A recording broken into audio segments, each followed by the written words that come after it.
रामकृष्ण हरी.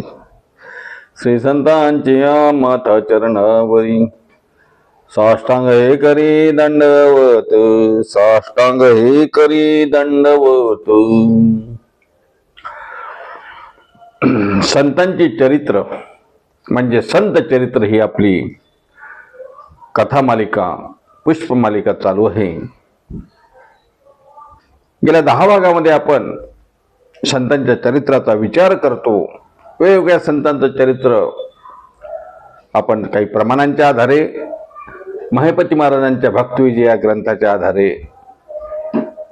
जिथे जिथे आपल्याला काही कथा मिळाल्या त्याचं एक त्या ठिकाणी प्रमाण घेऊन आपण ते चिंतन केलं.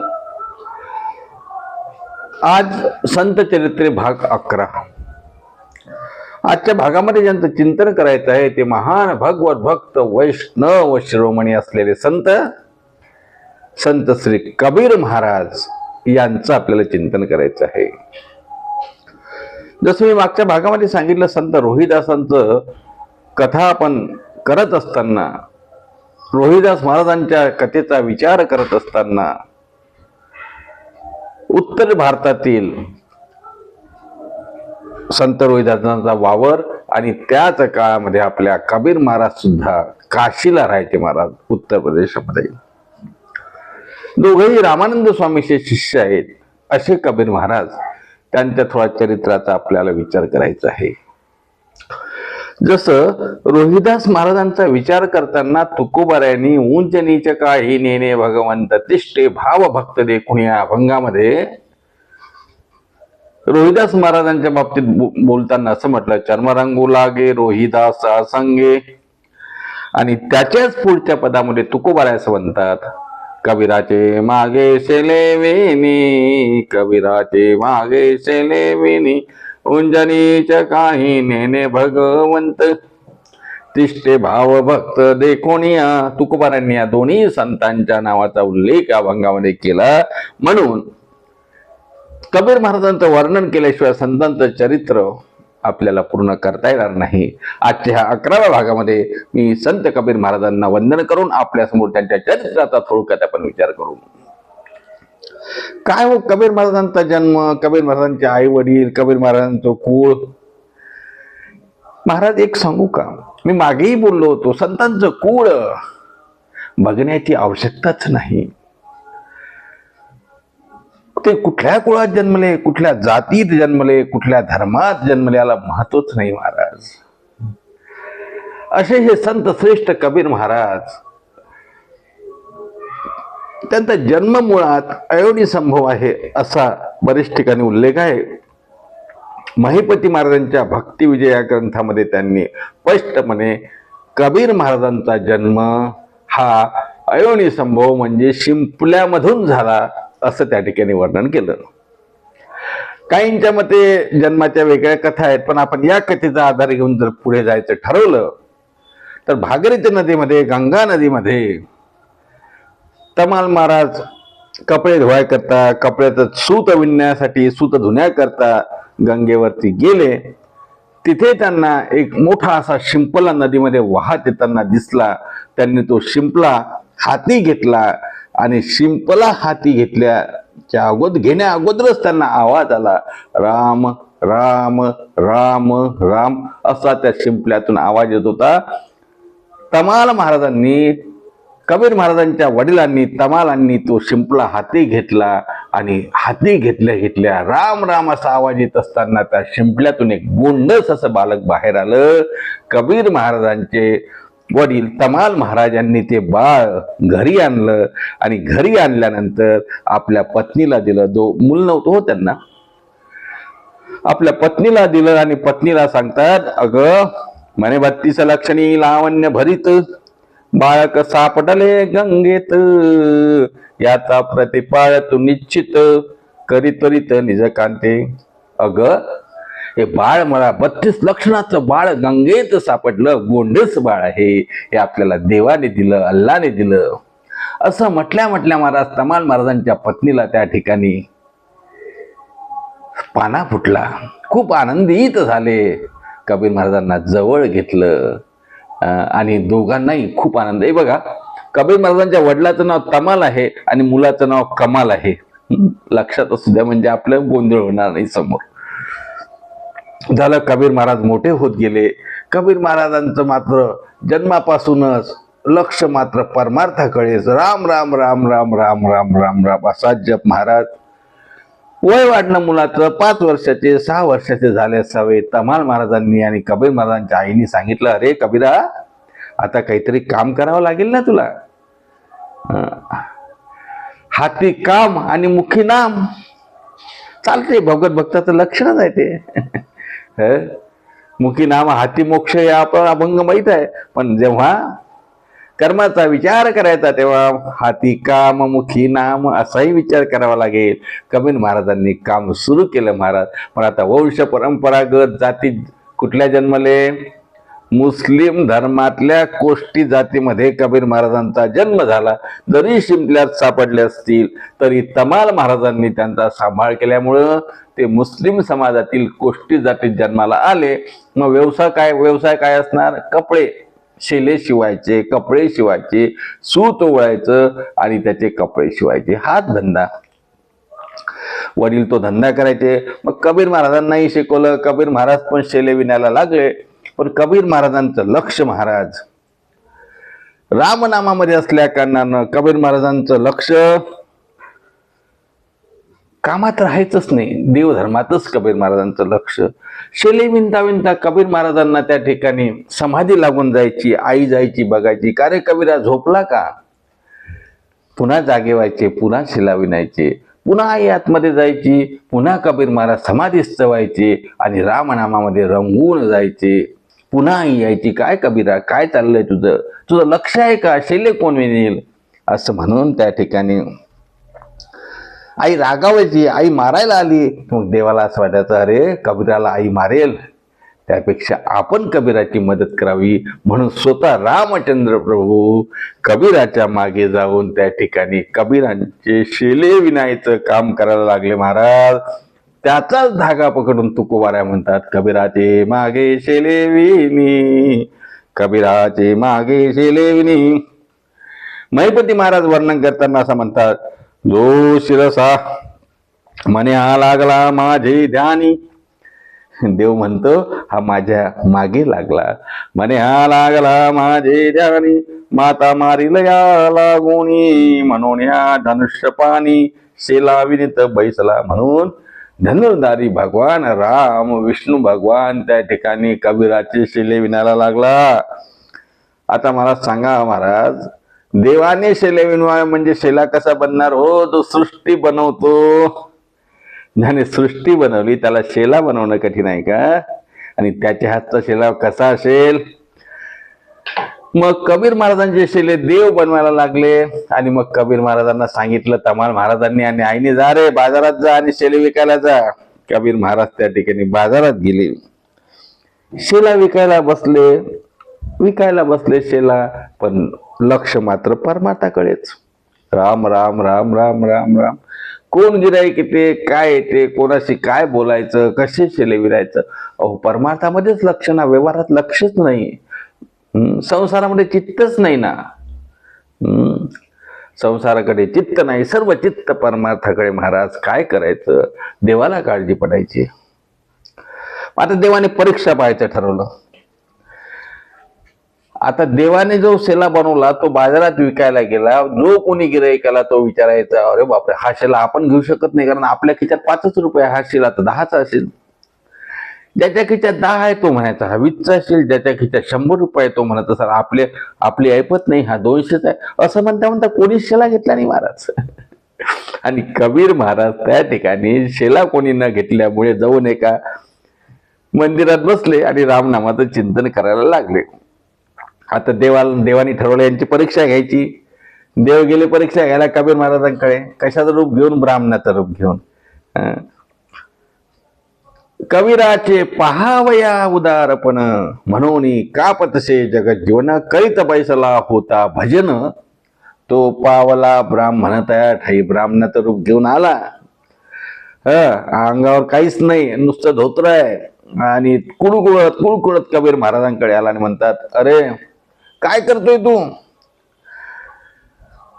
कोणाचं भजन करतो रे? म्हणे राम राम काय भजन करतो? देव कुठं काय सगुण आहे का? राम काही मूर्ती असते का? खुदा निराकार निर्गुण, तुझं नाही त्याची आठवण, तयाशी सांडोनी राम राम भजन, किमर्थ येते करीतोशी. अरे कशाला रामाचं भजन करतो? देव निराकार आहे, निर्गुण आहे. आपल्या कबीर महाराजांनी ज्यांना सांगतो त्यांनी सुद्धा एका अभंगामध्ये वर्णन केलंय, मय गुलाम मय गुलाम मय गुलाम तेर. त्या अभंगामध्ये ते असं म्हणतात, रूप नाही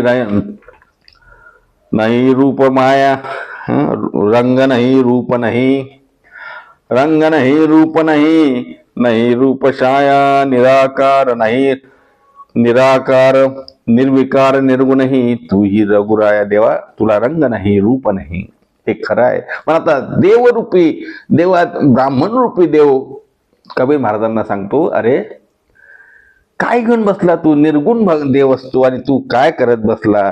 तेव्हा कबीर महाराज म्हणतात, देवा ब्राह्मण बुवा भूदेवा, अहो तूप थिजली की विघुरले, तूप थिजले की विघुरले, परिघृतपणा नाही मुकले, की अलंकार करिता सुवर्ण वरे नाही मुकले. निजतेजा महाराज, तूप थिजलेलं असो की विरघळलेलं असो, तूप ते तूप आहे हो. सोनं अलंकार रूपी असो की सोनं असो, सोनं ते सोनं आहे. तसं देव हा निर्गुण आहे, निराकार आहे, हा भाव वेगळा आहे महाराज. पण देव आहे ना, मी त्याचं भजन करतो. देव आले, देव म्हणतात, बरं ठीक आहे, मला खूप थंडी वाजते, तुझ्याजवळचा शेला मला पांघरायला दे. कबीर महाराजांनी क्षणाचाही विचार न करता अर्धा शेला कापला आणि त्या ब्राह्मण बुवाच्या अंगावर दिला, म्हणजे देवाच्या अंगावर दिला. ब्राह्मण बुवा देव निघून गेले. देवाला असं वाटलं अजून परीक्षा घ्यायची. देव नुसतं एका परीक्षेत थोडा उत्तीर्ण झालं का पाहतो का? हो, नाही नाही नाही नाही. देवाने पुन्हा रूप घेतलं, पुन्हा रूप घेऊन आला. अरे बापरे, मला फकीराचं रूप आहे. देवाने आता फकीराचं रूप घेतलं आणि फकीराचं रूप घेऊन, तुम्हालाही थंडी वाजते, मला काहीतरी दे. शेष राहिले जे अंबर, मग बोलाविला एक फकीर, अर्ध शेला सत्वर दिदला साचार तै लागे. अर्धाला राहिलेला शेला सुद्धा देवाला कबीराने दिला. आणि देव एवढ्यावर थांबला का महाराज? देव गेला कबीरांच्या आईकडे आणि सांगतो, अहो कबीर महाराज बाजारात गेले, एकही शेला विकला नाही, होता तो शेलाही लुटून दिला कोणाला तरी ब्राह्मणाला. असं म्हटल्या कबीराच्या आईला राग आला महाराज. आणि जसे कबीर महाराज घरी आले तसं कबीराच्या आईनं 2 पाठीवरती दिल्या आणि पाठीवरती 2 मारल्या त्या ठिकाणी महाराज. त्याचे वळ मात्र त्या ब्राह्मणाच्या अंगावर आले, त्या फकीराच्या अंगावर आले. आणि मग देव कापायला लागला आणि देव म्हणतो कबीरांच्या आईला, मारिता कबीराचे पाठीवरी बाहेर श्रीपती कापत, म्हणे तू मारितेशिनी जबाळ, ते माझे पाठीवरी आले वळ, आता पुरे होतात कळशे घननिळ भुलीला. मारू नको कबीराला, मारू नको, असं म्हणून माझ्या पाठीवर वळ येते, असं त्या ब्राह्मणाने म्हटल्या महाराज. त्या ब्राह्मणाने आपलं रूप दाखवलं. साक्षात धनुर्धारी रामचंद्र प्रभू उभे राहिलेत. कबीराच्या आईलाही दर्शन झालं, कबीर महाराजांनाही दर्शन झालं. त्यानंतर मात्र आईने कधीही कबीरांना परमात्मिक ध्यान करण्याच्या संदर्भात कधीही आई आडवी आली नाही महाराज. अशा अनेक गोष्टी कबीर महाराजांच्या जीवनामध्ये घडलेल्या आपल्याला माहिती आहे. कबीर महाराजांचं लग्न झालं. लग्न झाल्यावरही कबीर महाराजांचं लक्ष संसारामध्ये नव्हतं, आपल्याला माहिती आहे. कबीर महाराजांना एक मुलगा झाला. मुलाचं नाव कमाल असं होतं. बाप से बेटा सवाई म्हणतात, तसं आमचे कमाल महाराज कबीर महाराजांपेक्षाही विरक्त. काय सांगायचं महाराज. वयाच्या 7व्या वर्षी कबीर महाराजांनी कमालाला म्हटलं, कमाला आता थोडस धंदा पाण्याचं बघतो का? शेले विनू लागतो का मला? कमाल महाराज म्हणतात, बाबा तात मला तीर्थयात्रेला जायचंय. कुठे जायचंय? तीर्थयात्रेला जायचं. अरे बापरे. हे बघा, आपल्याला जर आपल्या मुलांनी म्हटलं 7व्या वर्षी 10व्या वर्षी 15व्या वर्षी तीर्थयात्रेला जायचं आहे, तर आपण काय म्हणणार? मूर्ख झाला का रे, पुन्हा आयुष्य पडलंय, म्हातारपणी कर देवधर्म. पण कबीर महाराजांना जेव्हा कमाल महाराजांनी म्हणजे मुलांनी म्हटलं की मला तीर्थाला जायचं आहे, द्वारकेला जायचं आहे, कबीर महाराज म्हणतात, ओ रे बाप, भयंकर आनंद झाला कबीर महाराजांना.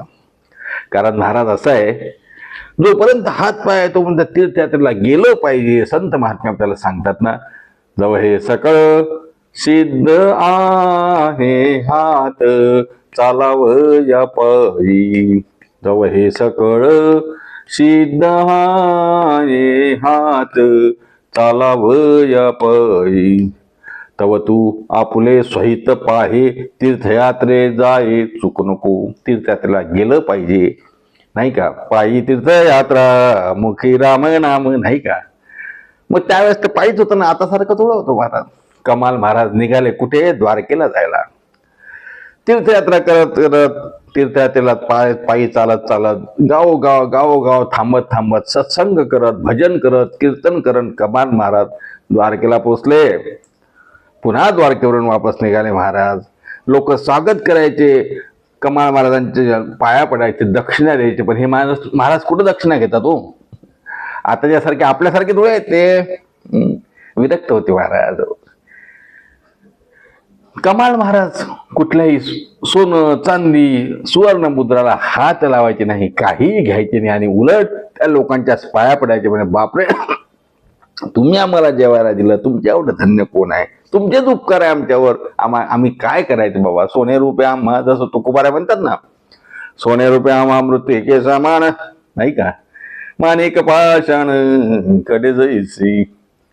तेव्हा असा सोन्या पैशाचा सुवर्ण मुद्रेचा हिऱ्यांचा कशाचाही मोह नसलेले कमाल महाराज निघाले. महाराज एके ठिकाणी एका गावामध्ये एका शेठच्या इथं राहण्याचा योग आला. तिथे शेठने म्हटलं आमच्याकडे राहा. कमाल महाराज राहिले. रात्रभर सत्संग झाला. महाराज हे एक सांगू का, साधू फुकट खात नसतो. साधूला जेवायला जरी दिलं ना तर साधूनं हरिभक्तानं तिथं माळ तरी जपली पाहिजे. महाराज जेवण खाल्लं ते फुकट नाही घ्यायचं. तिथे सुद्धा काहीतरी भजन करायचं, काहीतरी सत्संग करायचा. नाही झालं तर कमीत कमी माळ तरी जपली पाहिजे असं आहे. कमाल महाराजांनी सत्संग केला, जेवण खावण झालं आणि निघताना बिदागी म्हणून त्या शेठनी कमाल महाराजांना हिरा दिला. हिरा स्वयंप्रकाशी हिरा होता म्हणतात. स्वयंप्रकाशी म्हणजे त्या हिरा लाल हिरा होता आणि स्वतः त्याचा प्रकाश पडायचा की अंधारामध्ये घरामध्ये लाईट लावली की काय असं वाटेल, असा हिरा दिला. कमाल महाराजांनी नाकारला तो हिरा. नको आहे मला हिरा, नको नको, नाही हा घ्यावाच लागेल. कमाल महाराजांनी सांगितलं बिलकुल नाही. पण तरीही त्या शेठने तो हिरा कमाल महाराजांच्या शेल्यामध्ये गुंडाळून बांधून दिला. कमाल महाराज निघाले, वापस आले, काशीला आले, वडिलांच्या पाया पडले. तीर्थयात्रेहून आल्यामुळं वडिलांनाही आनंद झाला आणि सांगायला लागले इथे गेलो होतो, तिथे गेलो होतो, द्वारकेला गेलो होतो, भगवान श्रीकृष्णाच्या पाया पडलो, सुदाम नगरीला गेलो होतो, काय काय कुठे गेले असतील ते सर्व सांगितलं महाराज. आणि मग कबीर महाराजांनी आनंद झाला आणि दाखवता दाखवता तो हिरा निघाला आणि हिरा सांगितला हा हिरा एका शेठने दिला. मी त्याला नाही म्हटलं तरी त्याने जबरदस्तीने दिला. बापरे, हे शब्द ऐकल्या कबीर महाराज रडायला लागले. हो, का रडायला लागले? अरे बापरे कमाला, काय रे तू बुडवला, आपला वंश बुडवला, घात झाला, मोठा घात झाला. जोराने ओरडायला लागले, घात झाला. अरे तू काय केलं? सत्संग केला आणि हिरा घेतला, कथेचा विक्रा केला. महाराजांचं प्रमाण आहे ना, कन्या गो करी कथेचा विक्रा. कथेचा विक्रा केला, देवाचं नाव घेऊन पैसा जमावला, हिरा घेतला. अरे वंश माझा वाईट निघाला, जन्माला आला नसता तर बरा झाला असता. कोणाचे उद्गार आहेत?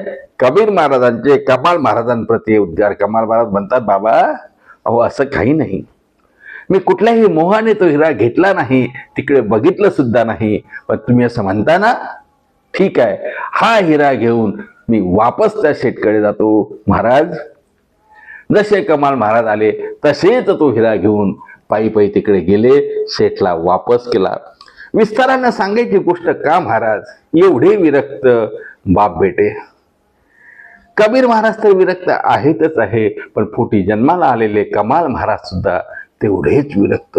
यांना दुसरं काही नकोच महाराज, काहीच नको. काय सांगू तुम्हाला, कबीर महाराजांचा एक असा अभंग आहे महाराज, त्याला आता तो सांगितला पाहिजे. कबीर महाराजांना दुसरं काहीच नको हो. काहीच नको, फक्त आम्हाला एकच पाहिजे. देवाने एवढं चांगलं मुख दिलं, एवढं चांगलं तोंड दिलं, मग काय करायचं सांगू का कबीर महाराजांचा अभंग.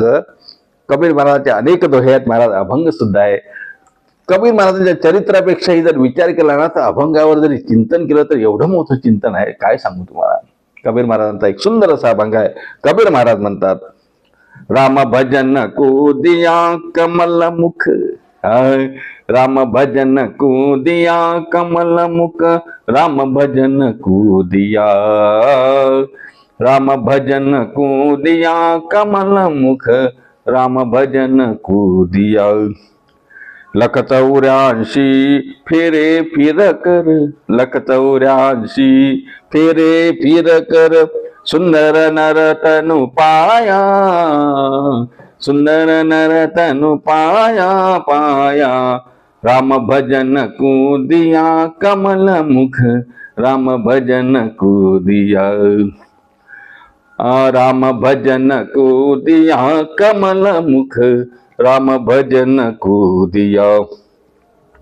खाया पिया सुख से सोया, खाया पिया सुख से सोया, नाहक जमाना खोया, नायक जमाना खोया खोया, राम भजन को दिया कमल मुख, राम भजन को दिया, राम भजन को दिया कमल मुख, राम भजन को दिया. जो सुख राम, जो सुख जो मुख निशिदिनी राम नाम नहीं, जो मुख निशिदिनी राम नाम नहीं, वहाँ तुम कछु नहीं किया, वहाँ तुम कछु नहीं किया किया, राम भजन को दिया कमल मुख, राम भजन को दिया. कहत कबीरा सुन भाई साधु, कहत कबीरा सुन भाई साधु, आया वैसा ही गया, आया वैसा ही गया गया, राम भजन को दिया कमल मुख, राम भजन को दिया. कबीर महाराजांचा अभंग आहे. महाराज आपल्या सांप्रदायिक मालिकेमध्ये कबीर महाराजांचे 7-8 अभंग आहे, त्यामध्ये हा अभंग आहे. आणि नित्य आपण कीर्तनामध्ये वगैरे याचं प्रमाण म्हणून वापर करत असतो. असे संत श्री कबीर महाराज. मी का सांगतोय, कबीर महाराजांचं चरित्र आहे हो आणखी. मला वाटतं आणखी एक भाग आपल्याला यावर करावा लागेल. कबीर महाराज आणि त्यांचे पुत्र कमाल महाराज या दोघांनी सुद्धा महाराज संबंध जीवन आपलं भगवत भक्तीमध्ये नामस्मरणामध्येच त्या ठिकाणी व्यतीत केल्याचं तुम्हाला दिसतं. कुठल्या कुळात, कुठल्या धर्मात, कुठल्या जातीत काही घेणं देणं नाही महाराज, काही घेणं देणं नाही. कबीर महाराजांनी त्या काळामध्ये जाती व्यवस्थेवर, धर्म व्यवस्थेवर सुद्धा आसूड त्या ठिकाणी ओढल्याचं आपल्याला दिसतंय. कबीर महाराज असं म्हणतात, हरि नाम बिना नर ऐसा है, हरि नाम बिना नर ऐसा है, दीपक बिना मंदिर जैसा है.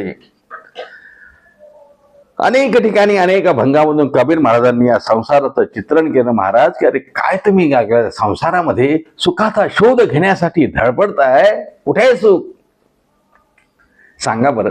कोण सुखी आहे जगामध्ये? जसं समर्थ रामदास स्वामी म्हणतात ना, जगी सर्व सुखी असा कोण आहे, विचारी मना तुझी शिवयोनी बाय. तसं कबीर महाराजांनी त्या काळामध्ये आपल्या वाङ्मयातून, आपल्या अभंगातून, आपल्या दोह्यांतून विचारलं आणि सांगितलं सुद्धा. जो देखे सो जो देखे सो दुखिया बाबा, जो देखे सो दुखिया बाबा, सुखिया कोई नहीं रे, सुखिया कोई नहीं रे.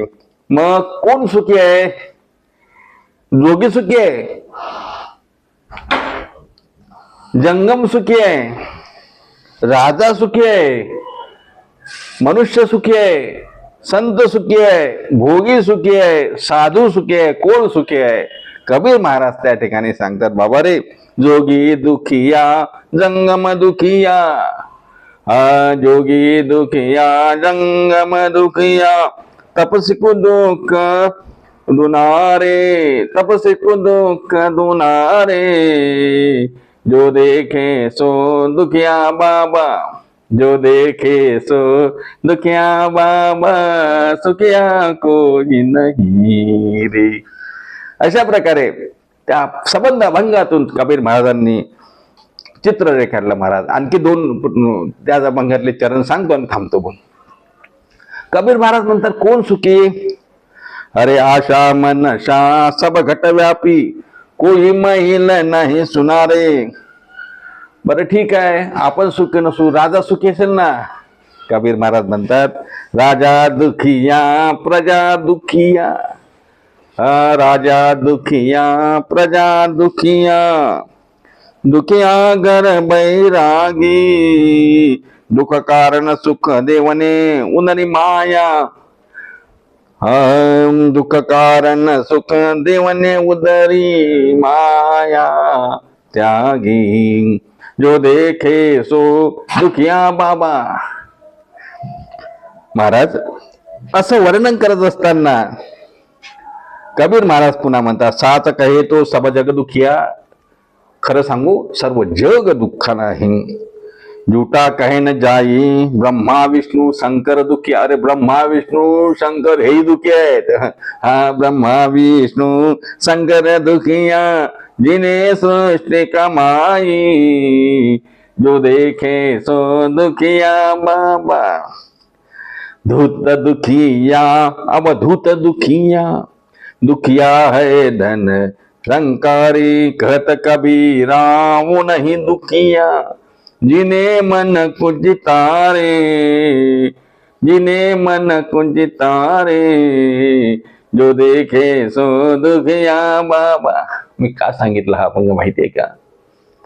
कबीर महाराजांनी आपल्या जीवनामध्ये खरं सुख ओळखलं आणि दुःखच असलेला संसार, या संसाराचा जर सुखाचा करायचा असेल, जसं माऊलींनी सांगितलं, तुकोबांनी सांगितलं, आपल्या सर्व संतांनी सांगितलं, तसं कबीर महाराजांनी उत्तर भारतामध्ये सुख आणि दुःखाची व्याख्या करत असताना, सुख पाहिजे का? मग फक्त तुम्हाला मनाला जिंकावं लागेल. महाराज म्हणतात, कहत कबीरा वो नाही दुखिया, जिने मन कुजितारे. ज्याने मनाला जिंकलं, मनावर विजय मिळवला आणि मन देवाच्या ठिकाणी लावलं, रामनामात लावलं, तोच सुखी आहे. हा कबीर महाराजांचा संदेश आहे. कबीर महाराजांच्या चरित्रावर आणखी आपण एकदा चिंतन करणार आहोत. पुढच्या भागामध्ये चिंतन करू. मला असं वाटतं आज आपला शनिवार, सोमवार मंगळवार आपण कृष्ण जन्मावर चिंतन करू आणि नंतर मग त्या ठिकाणी कबीर महाराजांच्या उर्वरित चिंतनाचा विचार करू. नंतर आपलं संत चरित्र हे आपलं सदर चालू राहणारच आहे, नाही पुष्पमालिका, नाही का? मध्ये 2 दिवस आपण भगवान श्रीकृष्णाच्या प्रागट्य दिनानिमित्त चिंतन करणार आहोत. तोपर्यंत सर्वांना रामकृष्ण हरी. संत चरित्र भाग 11 मध्ये आज इथेच थांबू.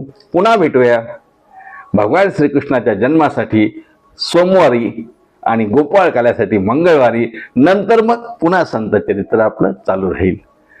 तोपर्यंत सर्वांना रामकृष्ण हरी. पुंडलिक वरद हरी विठ्ठल श्री ज्ञानदेव तुकाराम दत्तात्रय जनार्दन श्री एकनाथ. अरे भजन राहिलं ना आपलं करायचं. ज्ञानेश्वर माऊली ज्ञानराज माऊली तुकाराम, ज्ञानेश्वर माऊली ज्ञानराज माऊली तुकाराम, ज्ञानराज माऊली तुकाराम, ज्ञानराज माऊली तुकाराम. ज्ञानेश्वर माऊली ज्ञानराज माऊली तुकाराम, ज्ञानेश्वर माऊली ज्ञानराज माऊली तुकाराम. पुंडलिक वरद हरी विठ्ठल श्री ज्ञानदेव तुकाराम दत्तात्रय जनार्दन श्री एकनाथ माऊली ज्ञानेश्वर महाराज की जय. जगद्गुरु श्री संत तुकाराम महाराज की जय. शांती ब्रह्म श्री संत एकनाथ महाराज की.